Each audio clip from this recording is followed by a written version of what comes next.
Zo'n 400 bikkels stappen snijtemol betiert op een fiets voor een tocht bij de Alverstedendel. De omstandigheden binnen hierloos als Pinkstermanjes had toezenden de tocht doggen. Maar de kjeld, daar kist hij op klaaien, zeggen de deelnemers. Deze broek is winddicht en waterdicht. En het jekje is ook vrij dik. Dus ik hoop dat dat voldoende is. Het is echt een beetje echt Elfsteden gevoel ook, hè? Een beetje ijs op de sloot en een beetje afzien in de kou. Dat lijkt me wel leuk om te doen.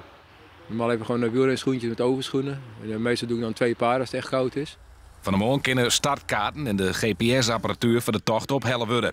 De organisatie had zin onder de uitdaging. Wij organiseren hem, wij vinden dat leuk. En blijkbaar zijn er 500 mensen die dit leuk vinden. Maar het een traditie worden?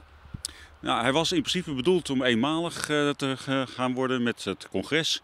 Maar ja, gezien de hoeveelheid interesse en dat het gewoon hartstikke leuk wordt, best kans dat het volgend jaar weer komt.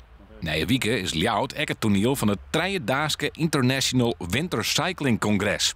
Dat de wintertocht om Keppelen is. Verschillende plannenmakers uit landen dat winterdijs gewoon trotrapen wordt, komen bij elkaar om te praten.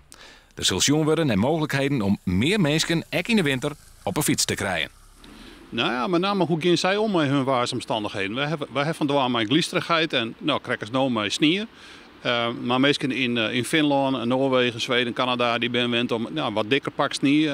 Orenbanden, orenfietsen, orenkleding. En juist leren van hoe kom je nou onder stabiliteit om op je fiets zitten te blijven met zulke omstandigheden.